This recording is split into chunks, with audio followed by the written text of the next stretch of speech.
السلام عليكم ورحمة الله وبركاته. بسم الله والصلاة والسلام على رسول الله وعلى آله وصحبه أجمعين. ثم أما بعد، ربي زدني علما، ربي اشرح لي صدري ويسر لي أمري واحلل عقدة من لساني يفقه قولي.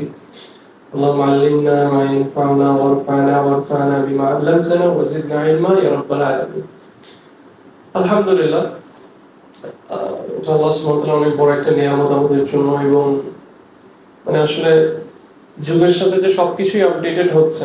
আগে একটা সময় মানুষ যখন হজ করতে যেত, তখন আমার মনে হয় না এরকম ট্রেনিং সেশনস অথবা এত কিছু হতো। আমাদের দাদাদেরকে যেমন আমরা যখন দেখেছি, দাদারা যখন হজের জন্য গিয়েছেন, সারা জীবন তাদের কষ্টের টাকা একটু একটু একটু করে জমায় অথবা রিটায়ারমেন্টে যে টাকাটা পেয়েছে সেটা কোথাও দিয়ে দিয়েছে, তারপর ডেট বলে দিয়েছে, টিকিট দিয়ে দিয়েছে, চলে গেছে, তাই না? কিন্তু এখন যেমন আমার দাদা বেঁচে নেই, আল্লাহ আমার গুনাহ মাফ করুক এবং আমাকে জান্নাতুল ফেরদৌস দান করুন। ওই সময় যারা ছিল তারা যদি এখন এরকম হালাকা দেখে অথবা এরকম, তারা চিন্তা করবে যে সুবহানাল্লাহ, এটা তো কখনো স্বপ্নে চিন্তাও করিনি, তাই না? তো আলহামদুলিল্লাহ, এটা আসলে আল্লাহর অনেক বড় একটা নিয়ামত যে আল্লাহ সুবহানাহু ওয়া তাআলা আমাদেরকে এই বুঝটা দিচ্ছেন। এবং আসলে আমি বেশি দূরেই চলে গেছি মনে হয়, দাদাদের কথা কেন বলতে হচ্ছে। এখনের যুগেও আপনি যখন হজ করতে যাবেন, আপনি মেজরিটি হাজিদেরকেই দেখবেন আমাদের হাজিদের থেকে যেটা ডিফারেন্ট হয়, এবং এটা ইন্টারেস্টিং বিষয় যে আমাদের হাজিরাই অন্য হাজিদেরকে ইনফর্ম করে অনেক কিছু নিয়ে। যেমন এটা খুব কমন একটা সিন, অন্য হাজিরা জিজ্ঞেস করে, আচ্ছা এটা কিভাবে করে তাহলে? তো মিনার এখানে গিয়ে তো অনেক কাফেলা একসাথে অনেক সময় এক হয়ে যায়, হাজিরা এক হয়ে যায়। তো আমাদের হাজিরা খুব সুন্দর করে কনফিডেন্টলি এগুলো আনসার দেয় যে এখন এটার পর এটা হবে, এটার পর এটা হবে। কি রে ভাই, আপনি সব জানেন নাকি? আপনি কি আলেম নাকি? এটা কিন্তু ভেরি কমন। তো আলহামদুলিল্লাহ, আল্লাহ যে আমাদের আসলে এই বুঝটা দিয়েছেন, এমন কিছু মানুষ তৈরি করেছে, এমন কিছু প্রতিষ্ঠান তৈরি করেছে, হ্যাঁ, যারা হাজটাকে শুধু বিজনেস হিসেবে দেখে না, এটা ইবাদত হিসেবে দেখে। সো এটা আল্লাহর অনেক বড় নিয়ামত, এবং আমাদেরকে এরকম বিভিন্ন প্রতিষ্ঠানের সাথে আল্লাহ সুবহানাহু ওয়া তাআলা একসাথে থাকা অথবা এদের সাথে কাজ করার তৌফিক দান করছে। তো আমাদের সকলের আসলে এটার জন্য আল্লাহর কাছে শুকরগুজার করা উচিত এবং আলহামদুলিল্লাহ বলা উচিত। দেখেন, শুধু হজ না, জীবনের প্রত্যেকটা ইবাদত, হজ যেরকম একটা ইবাদত, জীবনে আরো অনেকগুলো ইবাদত আমরা সারা জীবন করে যাচ্ছি এবং মৃত্যুর আগ পর্যন্ত আমাদের করে যেতে হবে। এবং আপনি যখন এই পৃথিবী থেকে চলে যাবেন, এবার আপনি যত ভালো চাকরি করেন না কেন, আপনি যত টাকা সেভ করেন না কেন, আপনি যা করেন না কেন, আপনার সাথে থাকবেই শুধু কিন্তু এই ইবাদতগুলো, এই সব ইবাদত। This is the only thing যেটা আপনার সাথে আপনার কবরে আপনার সাথে যাবে। এবং আল্লাহ সুবহানাহু ওয়া তাআলা আমাদেরকে সৃষ্টি করেছেনই আল্লাহর ইবাদত করার জন্য। আমাদের সৃষ্টিটারও পারপাসটাই হচ্ছে আল্লাহর ইবাদত করার জন্য, যদিও আমরা এটাকে অত সিরিয়াসলি নিচ্ছি না। এবং সেই কারণে আল্লাহর সাথে আমাদের ডিসটেন্স, আল্লাহর সাথে আমাদের সম্পর্ক ভালো না। যাই হোক, এখন কেমন লাগবে যদি আমি যেই জিনিসটার জন্য আল্লাহ আমাকে সৃষ্টি করেছে, যেটা যে অনলি থিং, শুধুমাত্র যেই জিনিসটা আমি কবরে নিয়ে যেতে পারবো, আমি যদি সেই কবরে গিয়ে আমি আমার এটা এটা আমি ফাইন্ড আউট করি, আমি রিয়েলাইজ করি যে আমার আসলে এই সবগুলো বাতিল হয়ে গেছে। হ্যাঁ, কেন? কারণ আমার নিয়মটা শুদ্ধ ছিল না। এখানে আপনি রাসূলুল্লাহ সাল্লাল্লাহু আলাইহি ওয়াসাল্লামের হাদিসটা নিশ্চয়ই অনেক খুতবায় অনেক জায়গায় শুনেছেন, আমার কোনো লেকচার দেখলে হতে পারে শুনেছেন। রাসূলুল্লাহ সাল্লাল্লাহু আলাইহি ওয়াসাল্লাম বলেছেন যে প্রত্যেক আমলই হচ্ছে তার নিয়ত অনুযায়ী। ইন্নামাল আমালু বিন্নিয়াত। কিছুক্ষণ আগে আমি শেখ মুহসিন আল আব্বাদ হাফিজাহুল্লাহ, ওনার এই 40 হাদিসের যে শার্হটা আছে, সেখানের মধ্যে এই হাদিসটা ব্যাখ্যা আমি একটু দেখছিলাম। ওখানে উনি বলছিল যে এটা সম্ভব না যে আপনি কোনো কাজ করবেন না সেখানে আপনার নিয়ত নাই। প্রত্যেক কাজের জন্য আপনার নিয়ত আছে। এমনকি যে আমি এখন এই যে আঙ্গুলটা তুললাম না, আমাকে যদি এখন কেউ আটকায় বলে যে আপনি আঙ্গুলটা কেন তুললেন, আমি কিন্তু বলতে পারবো যে আমার এই জায়গাটা চুলকাচ্ছিল, এই জন্য আমি আঙ্গুলটা তুললাম। শুধু শুধু কেউ কিছু করে না। এই যে আমার পিছনে যেমন ইফতারের ভাই এখন ওনার মাথাটা এখানে, হাতটা এখানে তুলবে, আমি ওনাকে যদি এখনই থামাই জিজ্ঞেস আপনি কেন করলেন কাজটা, উনি বলবে কিন্তু আমি আমার টুপিটাকে একটু সামনের দিকে আনার জন্য। প্রত্যেক কাজের পিছনে কিন্তু নিয়ত আছে। তাহলে এই নিয়তটা প্রথমে এটা বুঝতে হবে যে এই নিয়তটা অনেক বড় একটা রোল প্লে করে আমাদের জীবনে। এটা জাস্ট একটা স্প্লিট সেকেন্ডের জিনিস। এটা এমন না যে বসে চিন্তা করে আমি এখন নিয়ত করলাম, এরকম না বিষয়। তার উপর এটা যখন আমাদের ইবাদতের বিষয়ে আসে, তখন এইটা হচ্ছে সবচেয়ে মেইন জিনিস। আপনার ইবাদত যত সুন্দর হোক না কেন, যত পারফেক্ট হোক না কেন, যত আলেমের সাথে আপনি করেন না কেন, যেই প্রতিষ্ঠানের সাথে করেন না কেন, যত নিখুঁত ভাবে আপনি করেন না কেন, আপনার নিয়ম যদি ঠিক না থাকে, আপনার সেই ইবাদতটা অ্যাকসেপ্টেড হবে না। অ্যাকসেপ্টেড হবে না, কারণ আপনি নিয়ত করেনই নাই আল্লাহর জন্য ইন দ্য ফার্স্ট প্লেস। অনেক মানুষ আছে এই হজ নিয়ে বলে যে চাকরি বাকরি তো অনেক করলাম, জীবনে রিটায়ার্ড হয়ে গেলাম, মেয়েকেও বিয়ে দিয়ে দিছি, জীবনে আর আছে কি? এখন এলাকায় মুরব্বীরা বলতেছে হজ করে ফেলতে হবে, দেখি হজটা করে ফেলি। মানে এটা একটা কালচারাল বিষয়, এটা করতে হবে। বলবে যে মুসলমান হিসাবে, মুসলমান কিন্তু আসলে আমাদের শব্দ না, মুসলমান আমাদেরকে অ্যাড্রেস করে হিন্দুরা, এই মুসলমান ঘরের এরা না, এভাবে করে। আমার এখন মনে হচ্ছে, আমার আব্বুর একটা ফ্রেন্ড সরকারি চাকরিজীবী, তো চাকমা। তো আমি গিয়েছিলাম কোন একটা কাজে, তখন বলছে এই কিরে সাবিক তুমি আসছো, তো ওনার সামনে আরেকজন বসে আছে, যে মুসলমানের ফুয়া এলে। নন মুসলিমসরা আমাদেরকে অ্যাড্রেস করে মুসলমান হিসাবে, কিন্তু আমরাও কিন্তু এখন এরকম হয়েছে, আমরাও নিজেদেরকে অ্যাড্রেস করি মুসলমান হিসাবে, জীবনে তো একটু হজ করতে হয়। তো এই যে হজ করতেছে, এমন অনেকে আছে যখন হজটাকে আমরা এনকারেজ করি যে আপনারা দেখেন কোরআন সুন্নাহ অনুযায়ী হজ করেন, একটা ভালো কাফেলা দেখেন যেখানে স্কলার বলে, আরে ভাই এত কঠিন কেন করতেছেন, একটু করতে হবে, করতেছি শেষ, মানে করতে হবে, মুসলমান হিসেবে করতে হবে, করছি।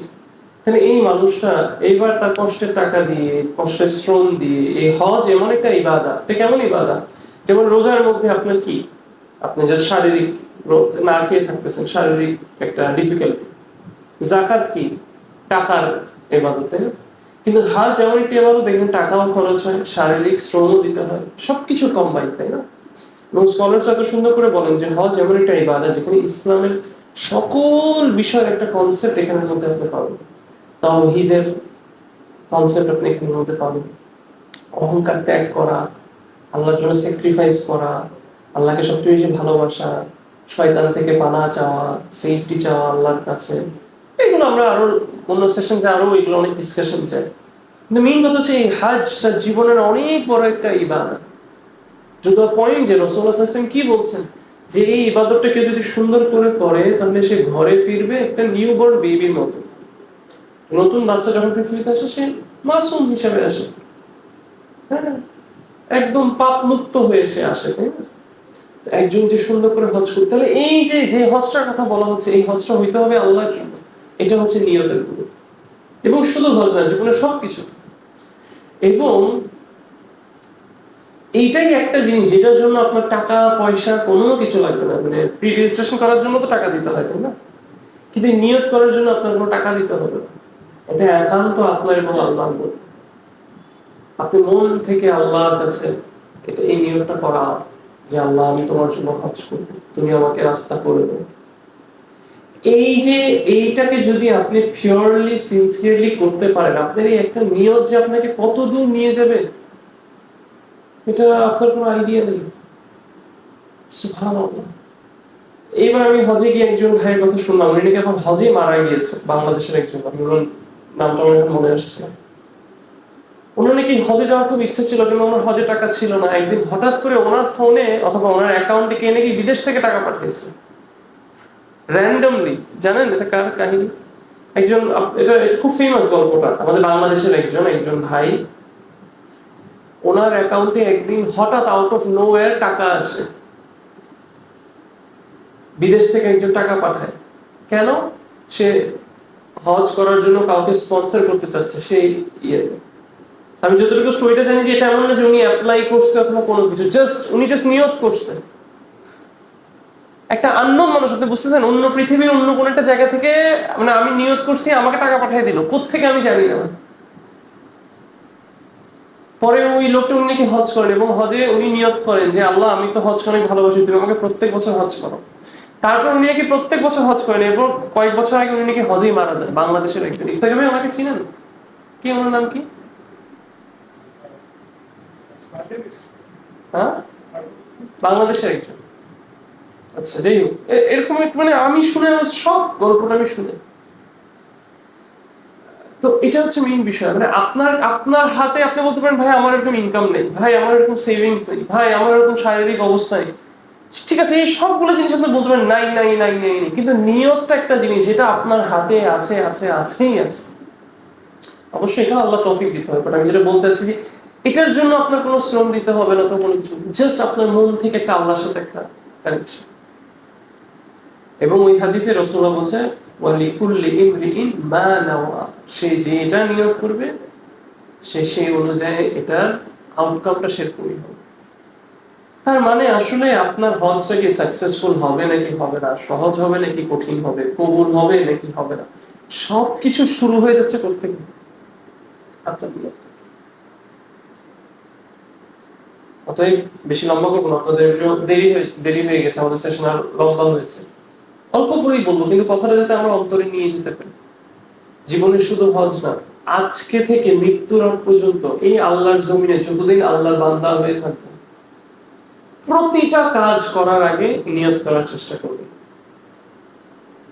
মানে যদি পানিটাও খাইতে যান তাহলে নিয়ত করবেন যে আল্লাহ তুমি আমাকে যে শরীরটা দিয়েছো এটাকে মেনটেন করার জন্য, এই নিয়ামতটাকে মেনটেন করার জন্য আমি পানিটা খাচ্ছি। মোবাইলটাও যখন ধরবেন এটাকে ইবাদত করে ফেলার চেষ্টা করবেন ওই নিয়ত দিয়ে, আল্লাহ আমি মোবাইলটা তুলছি কেন, তোমার ইবাদত করার জন্য। কিভাবে? কোনো ভালো কাজ করবে, তাহলে কোরআন পড়ে দেখবেন। আল্লাহ সুবহানাহু ওয়া তাআলা কোরআনে কি বলছেন দেখেন, আয়াতটা তো আমার খুব পছন্দের একটা আয়াত। বলছেন إن في خلق السماوات والأرض واختلاف الليل والنهار لآيات لأولي الألباب الذين يذكرون الله قياما وقعودا وعلى جنوبهم নিশ্চয়ই আল্লাহর ইন্না ফি খালকিস সামাওয়াতি ওয়াল আরদ, নিশ্চয়ই আল্লাহর আসমানের সৃষ্টি এবং জমিন, ওয়া ইখতিলাফিল লাইলি ওয়ান নাহার, রাত দিন চেঞ্জ হচ্ছে, লা আয়াতিল লিউলিল আলবাব, নিশ্চয়ই এগুলোর মধ্যে নিদর্শন আছে তাদের জন্য, লিউলিল আলবাব, যাদের ইলম আছে, যারা তাদাব্বুর করে, আল্লাহর এগুলো চিন্তা করে। এরা কারা? আল্লাযীনা ইয়াযকুরুনাল্লাহা কিয়ামান ওয়া কুউদান ওয়া আলা জুনুবিহিম, যারা আল্লাহকে স্মরণ করে দাঁড়ানো অবস্থায়, বসা অবস্থায়, সাইডে থাকা অবস্থায়, মানে কি সারাক্ষণ তারা আল্লাহর ইবাদতে আছে। সুবহানাল্লাহ। الذين يذكرون الله قياما وقعودا وعلى جنوبهم ويتفكرون في এবং তারা বলে রব্বানা মা খালাকতা হাযা বাতিল, আল্লাহ তুমি শুধু শুধু এগুলো সৃষ্টি করো না, সুবহানাকা ফাকিনা আযাবান নার, আল্লাহ তুমি আমাকে আযাব থেকে সেভ মি ফ্রম দিস। তো প্রত্যেকটা জিনিস আসলে ইবাদত। এই যে আমিও যে এখন কথা বলছি এটা ইবাদত। এই শরিয়া অ্যাডভাইজার অল অফ দিস, ঠিক আছে, this are all part of our life, but mainly এগুলো সব ইবাদত। এই যে ক্যামেরা ঠিক করা, এই যে মাইক ঠিক করা, সবকিছু ইবাদত হয়ে যাবে যদি শুধু নিয়মটা ঠিক থাকে। আমার নিয়ম যদি থাকে না আমি এই কথাটাকে সুন্দর করে মানুষের সামনে প্রেজেন্ট করার জন্য ক্যামেরাটা বসাচ্ছি, মাইকটা সেট আপ করছি, ইবাদত। তাহলে সেম আমাদের এই হাজ, এখন থেকে নিয়মটাকে শুদ্ধ করে ফেলো যে আল্লাহ আমি শুধু তোমার জন্য, আল্লাহ তুমি গাইড করো আমাকে, আমার কোথায় যাওয়া উচিত, আমার কার সহযোগিতা নেওয়া উচিত, আমার কার সাথে উঠা বসা করা উচিত, এই যে এই সফরটা আমি করবো, আমি কার সাথে করবো, কিভাবে করবো, আল্লাহ তোমার জন্য আমি নিয়ত করতেছি, তুমি আমাকে গাইড করো, তুমি আমাকে দিক দেখাও, তুমি আমাকে রাস্তা দেখাও, আমি নিজেকে তোমার হাতে ছেড়ে দেব। এভাবে করে জীবনে আগান, শুধু হজ না, মানে এই আল্লাহর জমিনে আল্লাহর বান্দা হিসাবে যতদিন থাকবেন মৃত্যুর আগ পর্যন্ত একটা জান্নাতের স্বাদ হইলেও পাবেন, কারণ আপনি নিয়মটা করেছেন আল্লাহর জন্য। আর যদি সেটা আমরা না করতে পারি তাহলে বাহ্যিক ভাবে আমাদের দেখে সবকিছুকে খুব সুন্দর লাগবে, চাকচিক্য মনে হবে, তাই না, স্টাইলিশ মনে হবে, হাইফাই মনে হবে, লাক্সারিয়াস মনে হবে, আমি অনেক হাইফাই কাফেলায় গিয়েছি, আমি ওখানে গিয়ে এই হোটেলে থেকেছি, ওই হোটেলে থেকেছি। দিন শেষে এগুলো কিছুই ম্যাটার করবে না, কিচ্ছু ম্যাটার করবে না। ম্যাটার করবে আপনি যেটা আল্লাহর জন্য করছেন, ওইটাই শুধু আপনার সাথে যাবে। আমি যদি কোনো কিছু ভুল বলি, ইটস ফ্রম মি এন্ড শাইতান, আমি লাইসেন্স নিয়ে স্ট্রেট ফ্রম ইট। আসলে কথাগুলো বলা অনেক সহজ না, কিন্তু কথার উপর আমল করাটা হচ্ছে সবচেয়ে বড় পরীক্ষা। আল্লাহ যেন আমাদের নিয়তকে শুদ্ধ করার তৌফিক দান করেন, আল্লাহ আমাদেরকে যাতে রিয়া থেকে, কোনো ধরনের ইল ইন্টেনশন থেকে, কারণ নিয়তটা কিন্তু অনেক ভারী একটা জিনিস, আজিজ আজিজ জিততে, এই যে আমি এখন কথাগুলো বলছি, আমার একটা নিয়ত প্রথমে হতে করে ছিল যে আমি আল্লাহর জন্য বলতেছি, কিন্তু কথা বলতে বলতে হতে পারে আমার নিয়ম বদলে যাচ্ছে, যা আমি একটু সুন্দর করে কথা বলি, মানুষ শুনে বলবে আরে ওনার কথা শুনলে কি ভালো লাগে, আমি ওনার বয়ান শোনার জন্য ওইখান থেকে চলে আসি, শেষ। কিয়ামতের ময়দানে আল্লাহ বলে যাও, তুমি এটার জন্য করছিলে, তুমি এটা পাইছো, আমার কাছে তোমার কিছু। তাহলে আপনার হজের নিয়তটা প্রতিনিয়তই আপনার নিজেকে রিনিউ করতে হবে। হতে পারে আপনি এখন আমার কথাটা শুনে সুন্দর করে নিয়তটা করলেন, কিন্তু কয়েকদিন পরে আপনার হতে পারে নিয়তটা আবার চেঞ্জ হয়ে যাবে, আবার আপনার রিনিউ করতে হবে বারবার। হজের মধ্যে আপনার কয়েকবার নিয়ত চেঞ্জ হয়ে যাবে, বারবার কার জন্য করতেছি, কার জন্য করতেছি। যতক্ষণ এই নিয়ত ঠিক থাকবে ততক্ষণ এই সফরটা ঠিক থাকবে। যখন নিয়তটা গড়বড় হয়ে যাবে আপনার এই সফরটা আনসাকসেসফুল হয়ে যাবে। আল্লাহ আমাদের সবাইকে তৌফিক দান করুন এই সাকসেসফুল সফরের, যাতে আমরাও পার্ট হতে পারি, এবং আল্লাহ যেন অ্যাকসেপ্ট করেন আমাদের এই জার্নিটা।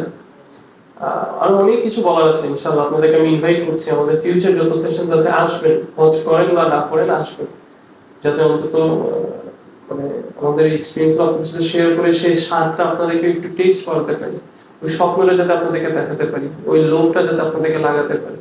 কিসের জন্য? যাতে একটা সুন্দর নিয়ত করতে পারবেন, এবং ওই নিয়তটাই আপনাদেরকেও দূরে নিয়ে যাবে ইনশাআল্লাহ, বিদিনিল্লাহ গজিয়ারেকেও দূরে নিয়ে যাবে। আর এই দুনিয়ায় কোথায় যাবো জানি না, কিন্তু আল্লাহ যদি কবুল করে তাহলে জান্নাতুল ফিরদৌসে তো একসাথে হবে ইনশাআল্লাহ। আকুলু কওলি হাযা ওয়াস্তাগফিরুল্লাহি ওয়া লাকুম, জাযাকুমুল্লাহু খাইরান। আসসালামু আলাইকুম ওয়া রাহমাতুল্লাহ।